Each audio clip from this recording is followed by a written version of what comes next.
Welcome to episode number 34 of Create Your Vibrant Life podcast.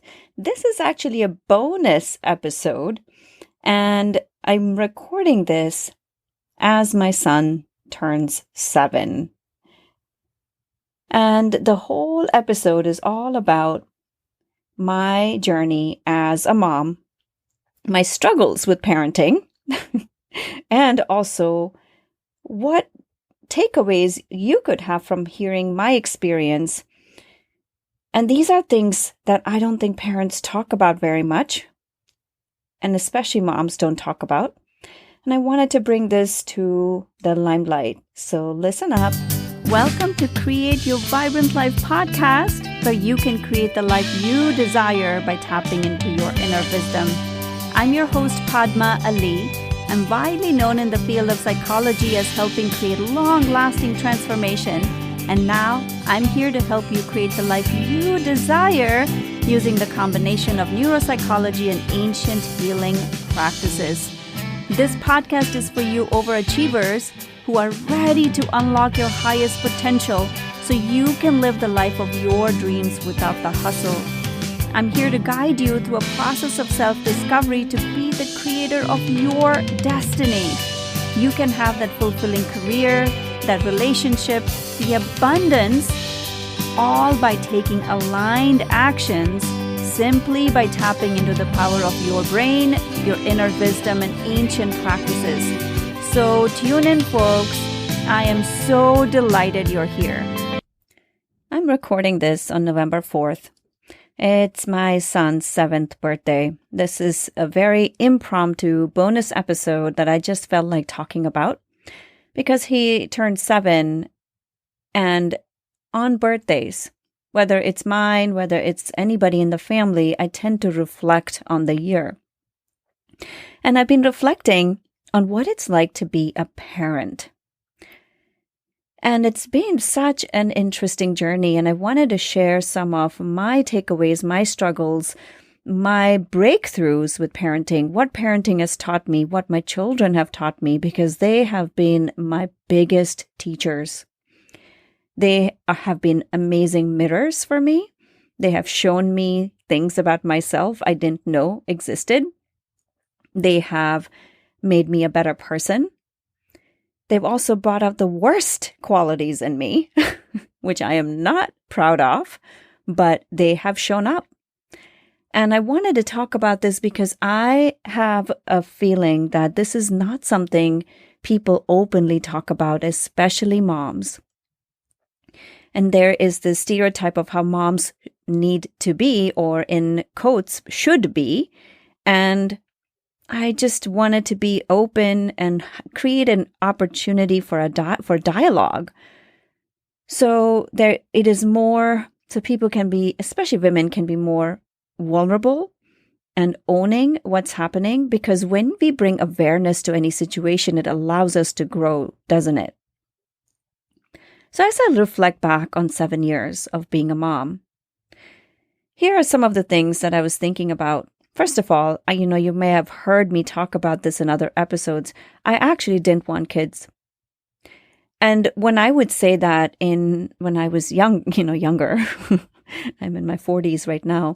When I was younger, people wouldn't believe me. My friends would say, "Oh my God, like you are the epitome of mom," because I still do have a lot of caring, loving, motherly energy. And so they would be surprised when I would say, "I don't want children." And I would just say, "I don't want children." And my husband and I were on the same page about that for a long period of time, mainly because, so when I would reflect back and someone would say that to me and I would think about it, what would come up was I just didn't want responsibilities. There was a part of me that was scared of taking on responsibility, being someone else's decision maker, being someone else's caretaker, constantly taking care of someone else. I just didn't want that, especially given my illness, given my husband's health history. Like we were just like, we are done taking care of anybody. And that's how we lived. We were very sure we didn't want kids, and we lived our life that way. And when I turned 35, something shifted. And I could, as I've mentioned before, I'm very intuitive, and I feel things. Sometimes I don't know what they are, and I feel things, and I felt this presence of this being around me. And I felt the presence for a long time, and I would meditate, and I would be like, okay, there was this calling or desire to have a baby. And I chalked it up to, you know what, this must be just my biological clock ticking. This is just body, this is nature. This is just what it is. Ignore, ignore, ignore, ignore. But that feeling wouldn't go away. And then one day I was like, I just mentioned it to my husband saying, you know what, this feeling is not going away. What do you think? And he's like, nope, we're not doing this. We decided we're not having kids. And that was it. That was it. But 2 years later, I was 37 at that point. We decided, again, I talked about it. It wouldn't go away. When something is so persistent for 2 years, I think you ought to listen, right? So, and by the way, guys, this is a complete free flow of consciousness today. I'm really just speaking from my experience, and I want to share this because there are aspects of parenting, the goods and the bads, and parenting is one of the toughest things that most people do. And there isn't much conversation about it other than how we need to be as parents and the kind of things we need to do as parents. But there isn't much of dialogue around what is the real, like being raw and real about parenting. So, and this is such an impromptu. I wasn't planning to do this episode. I'm all set to do the episode on the money series, which starts tomorrow. I am still going to release that, but this is such an impromptu thing. I was like, you know what? This is the perfect day to do it. He's 7, and I've been thinking about this. I've been reflecting on this. This is perfect. So again, like when I turned around 37 and a half, 2.5 years later, we were like, all right, you know what? Let's give it a try. And the way I rationalized it, this is so funny. It's like, oh, it's not going to happen between my health history and whatever happened. It's not going to happen. And lo and behold, there he was. I was pregnant. And so we went around and I'm a reflector, means I'm always thinking about things. I'm always consciously seeing how I want to live my life. So obviously, I started talking about how I wanted to be as a parent. And one of the things my husband and I would often talk about, we both are Indian. And in the Indian culture, there's a lot of focus on food. And a lot of my childhood, I remember my parents fussing over food, and he says the same thing. There's a lot of we have to eat. It's all so much focus on eating, and it would drive us nuts completely. So we were we are not focusing on eating with our child. We're not going to focus on that. We're just going to be just let the child figure out. There was all this baby-led weaning stuff that I was reading up about. So I was like, and I'm bringing this up for a reason. This is all, it will all make sense as I talk further about this. So we were both like, you know what? We're not going to fuss about food. All right. Beautiful. Great. So he was born. And on November 4th, 2013, and the struggle started. Day 1, he wouldn't nurse. He couldn't nurse properly. And then he was losing body weight. There was a lot of different things happening. I was like, what's going on? I couldn't nurse. I couldn't do this. I was struggling. He was nursing, but not as much. And then the pediatrician and the midwives were like, oh my goodness, he needs to be gaining more weight. What's going on? Then there's this tongue tie, lip tie, God knows what it was, but there was so much struggle. And to top it off, I developed a breast abscess because he wouldn't nurse. And if you're a mom, you know what I'm talking about. It developed into mastitis, and then that made it. And I was so focused on this baby that I wasn't thinking about myself. So because I was so focused on him, and there was all this anxiety, things I did not even realize crept up, like about caretaking, that I hadn't really fully processed. Fear. Everything was driven by fear and anxiety. And because I wasn't focused on my body and what was happening, there was because he didn't nurse well, it developed into mastitis, which then developed into a breast abscess, which was 12 inches long in my breast. So deep. Oh, geez. Talk about, but I had really good, amazing practitioners, amazing doctors.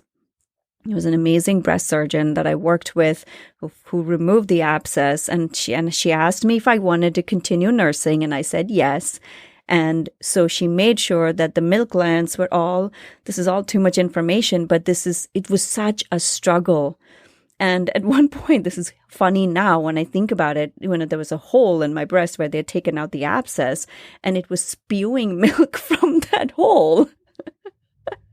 Oh, Jesus. Oh, I don't swear. Sorry. I don't mean to. This just came out. Anyways, I'm not going to edit it out. So here's the piece. It was so painful, scary, and everything about parenting, I resisted. I didn't want this. I was feeling rageful. I was like, what am I doing? Why am I here? This is not how I want to live my life. And he was 3 months old at that point. And I would just feel this sense. It was hormonal changes. Nothing felt right. And this whole struggle with feeding, and by the way, guys, he is an amazing eater right now. Everything is different. Everything is different because I shifted. And this is where this whole story, everything will start to unfold. Somewhere deep down, even back then, just 7 years ago, there was a belief that life is a struggle. And guess what? I created that. And not to say that these things might have not happened, but knowing what I know today and knowing how I operate in life, I would have dealt with these things very differently. Of course, hindsight is 20/20, but I'm sharing this because if you are struggling with parenting, if you are struggling with anything in life, when you can look at the mirror and go, what am I projecting out into the world? How you feel on the inside is always reflected on the outside. And the belief of life is a struggle, life is hard was being reflected on the outside. And to top it off, because this is the power of words, my husband and I constantly would say to each other, we're not going to focus on food. Guess what happened? We had struggles with food with him. I mean, the practitioners I saw for figuring out what was going on because he wouldn't swallow milk. Like he would just hoard it in his mouth. And at some point, this is hilarious. We would feed him with a dropper, like a bird. We were feeding him with like a bird. I'm laughing right now because it is just hilarious thinking about the things that we did to continue being in that struggle. And guess when it shifted? Guess. 2 years later, one point, I was like, I'm done with this. I'm no longer struggling anymore. Whatever happens will happen. He's going to be fine. Everything is going to be okay. And guess what? Things started shifting. And this is where children are amazing mirrors for you. Whatever they are doing is reflection of what is happening from you. It just shifted. Like one day, literally, like just everything went 180 degrees. Like he just started eating. Everything was fine. And I remember this so clearly. I remember this very clearly because here's the thing. He wouldn't eat. He just wouldn't eat. And I was, back then, I used to eat meat, but not as much. I mean, like I was raised vegetarian. There was all these food stuff. Like I'm not going to go into it. But one day, for some reason, my husband offered him a meat dish, and that was it. His body needed animal protein, and we didn't realize that. From that day on, everything shifted completely. And this is incredible to like pay attention to what was going on for him was a reflection of what was happening for me. And this is the power of the words. Where we hold our attention always expands. You may have already heard this from many different teachers in your life. Where you hold your attention is what expands. And where we were holding our attention was struggle. Life is hard. Food is going to be an issue. So we have to prepare for it. And there you go. It was reflected on the outside. And despite all the struggles with food, he was always such a happy child, and I did not enjoy him. I resisted parenting. I just didn't want to be a parent, and that was also being reflected. Some part of me didn't. Obviously, I did. That's why he was there. But some part of me was resisting the struggle. And the more I resisted that struggle, the more it became bigger and bigger and bigger. And then we proceed to have a second one. Holy moly. Well, we didn't proceed to have a second one. She chose us. She chose. This is another funny story. I felt her presence when I was birthing him. On the day, I still remember I'm sitting in the birthing tub in my bedroom. I've had a home birth. And I'm birthing him, in the process, active labor. And I feel her presence. And I know it's a girl. I feel her presence, and I'm yelling. This is hilarious. I'm yelling to my midwives, and I'm yelling to my husband saying, I don't want a second one. I'm done.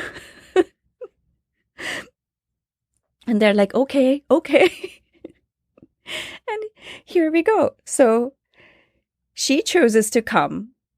We were done. We were like, we're not having another one. But she was like,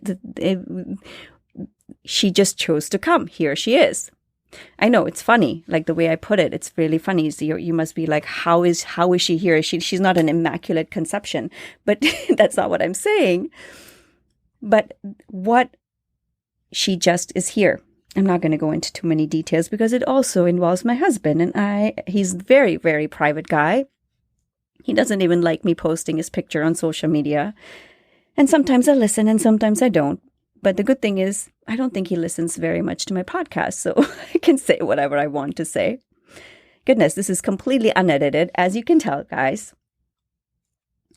So then she comes along, and she is a super spirited child. I mean, if you know anything, if you follow me on social media, especially on Instagram, which is where I hang out, you'll see she's a super spirited child, very, very. She's a small package, but big personality. And she came like that.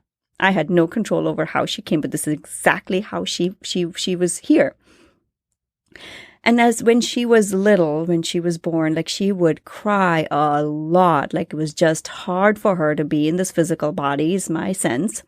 And she would cry so much, and it would grate on my nervous system. I had such little tolerance for that. Again, that rage and anger and frustration would bubble up. And there it was again, the struggle. Life is struggle. I had to work so much around, not life, parenting is struggle. This was the belief I had. And it also happened because I was not taking care of myself. My entire focus was on the children, which is often the case with moms, but it wasn't helping because when my cup is so depleted, where do I have anything to give to my kids?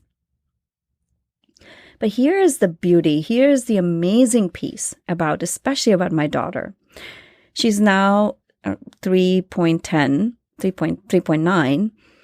What's amazing about her is she continues to reflect aspects of me as a child. A lot of what she does is very similar to how I used to live and be as a child. The big emotions, the way she expresses those emotions were all me. And this was the biggest learning for me, which is she is reflecting my own beliefs about myself in that age. With my clients, I do a lot of inner child work, which is there are parts of us that get stuck in certain ages because the needs were not met. When I was her age, and these kind of big emotions, my parents are very, very docile people is the best way I can put it. They had no idea how to deal with my emotions. No idea whatsoever. And so because they didn't know what to do, they would either give in or shut down. And neither of those things were what I needed. So here she is, reflecting that back to me. And even though I've worked on these things a lot, something about seeing it being manifested on the outside and draining, like it used to be draining for me watching her go through these emotional, because it took so much from me. Again, these were all beliefs. These were all stories I was telling myself. I can't handle this. This is too much. Like, why am I doing this? Why do I want it? What in the world did I do? Like, there was a lot of these things. But what she was doing is just reflecting what I was feeling on the inside. And as I worked through my stuff, it stopped bothering me. It just stopped bothering me about who she is and how she is. And I know that this is just who she is. And I can either give in to how she's feeling and get caught up in her emotions, or take a step back and just support her. So as I was working on my stuff, it became easier and easier to handle her.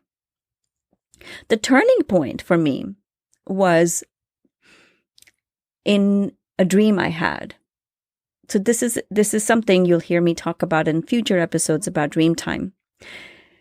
I often ask questions before I go to bed about things I'm struggling with, and to get answers in dream time. So one day I was struggling because she had a huge meltdown and I had a reaction to that. See, my struggles were not with her, but it was with my reaction to her. When I would get angry and frustrated back with her, and then I would find myself getting upset with my own self, saying, how could I do this? How am I hurting my own child in this way? And, obviously it was never physical. It was more like I would get upset. I would get angry. I would get frustrated, and then I would walk away, and then I would feel guilty, and then come back and try to talk to her about this. Not very often, but it would happen. And then it would bother me that this was happening. So one day I was asking, how do I help myself, and how do I work with this spirited child? I don't want to crush her spirit. She is who she is. I want to support her growth the way she is. How do I do this? And in my dream, I had a dream of her dying. Now don't freak out. Let me tell you what I got out of that dream. So she in the dream, she dies, and I have all the feelings, obviously, of watching a child die, your child die. And it was extraordinarily painful. But the answer I got for my question was, what's the alternative? Do you want to just be in this, choose to be in this because you've chosen this for a reason, you've chosen to be her parent for a reason, or the alternative is not to have her? What would you choose? And there was my answer. I was like, oh no, I don't want to choose that. I want her. She's amazing. She's just an incredible being. I obviously want her. And so that was my wake-up call. I was like, okay, this is the alternative. What do I want to do? How do I want to show up? Because I have a choice. I have a choice of not getting frustrated when her emotions are really big. Either I can help her or walk away. So I talked to her as well about it, of why sometimes I get annoyed or frustrated, and how we can work together. I have these conversations with my kids. I don't know what they understand or what they don't understand, but we do this and it always works out well. At least they have a context. I never had a context of why my parents shut down. I just assumed it was because I'm too much, or I can't, or I'm not good enough, or some meaning I added to that. But with her, I can talk to her about it, saying, this is my stuff. This has got nothing to do with you. And I take ownership of it. You be you. And I want you to be you. I love that you're independent. I love that you're spirited. And I have these conversations with both of them, and especially her. And it was amazing. It's really amazing when you can do that. But these are my biggest takeaways too. Like, if something is not working out in my outer environment, especially with my kids, it's a reflection of me.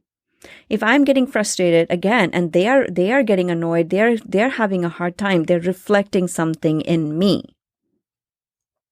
I was talking to my coach, Jason, recently, and he said to me, and I was talking to him about this parenting process, and he said, "You know why she does what she does, don't you?" And I was like, "Uh-oh, blind spot. I don't know why she does what she does." He said to me, "She's challenging your internal beliefs. She's challenging your internal beliefs you had about yourself, and she's reflecting that, and she's challenging it. And she's also bouncing off of my beliefs about her. If I think she's going to be difficult and hard, there you go, she's being difficult and hard. She's just bouncing off of how I think about her." And I was like, uh-oh, wake up call again, wake up. And I had to really face some of these things. And here's the beauty, right? This happened very recently. And the moment I became aware of it, it's almost like a switch turns off. She stopped doing the behaviors that she was doing. Or even if she did, this morning she threw my son's Legos because she was furious about something. But it didn't bother me. It didn't upset me. I was like, all right, she's doing and I'm not going to give in. I'm not going to give it any more emotion than what it requires. It doesn't mean I don't set boundaries. I don't set limits. I do all of those things, but it's not done from this place of emotional chaos within myself. And it's really amazing to see the shift on the outside. And it's so incredible to see that. So I recently recommitted to not losing my patience, not 1 ounce of it, not getting frustrated, no more anger, nothing, no more. That's it. I'm recommitting to that. And I have a calendar where I X mark it every single day. And I recommitted to that. And I'm doing that not only for her, but also for myself, because when that anger or frustration comes up, right, what happens is that it's a drain. It's a drain of my energy. Like I feel depleted afterwards, and I don't like how I feel. They don't like how I've come out, how I've behaved. And it just takes the peace away from the home. And by recommitting to this, I'd done it before. I came to a really good place. And then the last few weeks, for some reason, I've kind of fallen back, and I'm like, nope, not doing this again. Habits are so vital. Commitment is the key to getting you from step A to step B, isn't it? And also, so here are my takeaways here's my invitation for you, for the things that you can take away from this episode. If you are struggling with parenting, first of all, or if you're having a hard time with your child, what is in you that is being reflected on the outside? I'm going to digress a little bit. So when I used to have dogs, we had 2 dogs. This was long before my kids came along. And we hired a dog trainer because both of those dogs were rescue dogs and they had a lot of behavior problems. So the trainer said something to me that really stayed with me. The trainer said, if a dog is having behavior problems, it's never the dog's fault. It's always the owner's responsibility or fault, or whatever words she used. It's never the dog's fault. And I've applied that to parenting. It's never the child's fault. They are just little. They are doing them. They are figuring out the world, which is so chaotic and there's so much going on. They're really trying to figure this out. If they are behaving in ways I don't want them to, or it's not good for them, then I need to look at myself. And that's what's been most vital. That's been the biggest takeaway I want you to take from this episode, which is when you work on yourself, that's the biggest gift you can give to your kids. When you can really own who you are, that would be the biggest gift you can give to your children. The second big takeaway I want you to take from this is self-care. When you don't take care of yourself as a parent, there's nothing you can give to your children. It's an empty jug that you're operating from. and you will have nothing to give. You will be short. You will be annoyed. You will be frustrated. And if you want to do that, that's fine. For me, it never works. It doesn't work when I get frustrated. I don't like that about myself. I understand where that comes from, but I don't like it. And I'm not doing it. The third takeaway for you is having compassion for your failures. Because I've failed many times as a parent, and that's okay because none of us are perfect. My children are not perfect. I am not perfect. And I'm going to learn from every mistake, every failure. Every mistake, so-called mistake, again in parentheses, there are no mistakes, is an opportunity to learn. The fourth takeaway, parenting,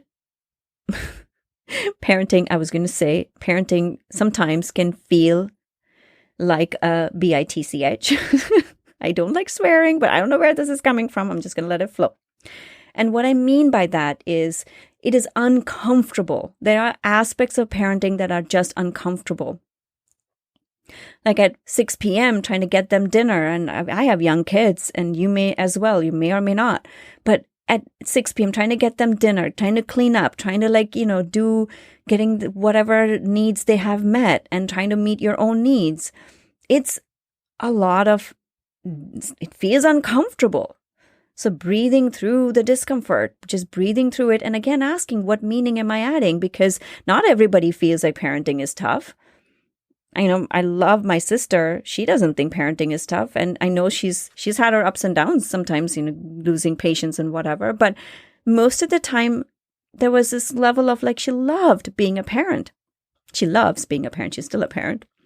But for me, there are aspects when I feel like sometimes when it gets uncomfortable, I want to run away. I feel a visceral sense of wanting to run away, literally wear my shoes and get out of the house. And sometimes I have to do that to get some space. But it's about breathing through that discomfort, having compassion for how I feel in that moment. It's not right. It's not wrong. There's no meaning attached to it. It doesn't mean I don't love my kids. It doesn't mean anything. It just means that there are emotions rising up in me and I'm finding ways to deal with it.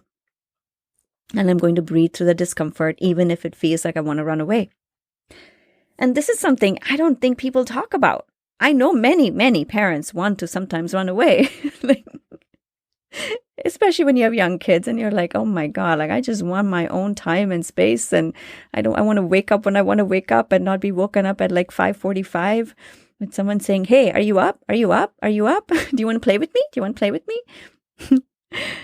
At the same time, also enjoying that, right? It's such a short-lived time.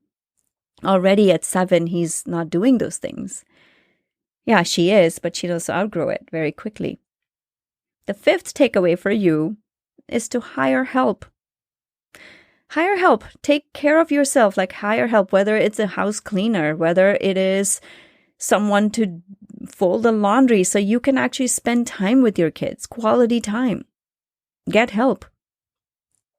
I've become such a huge proponent of outsourcing the things that I don't like to do. I don't like folding laundry. I'm done folding laundry. No more folding laundry. We have so much laundry happening. I'm not doing it.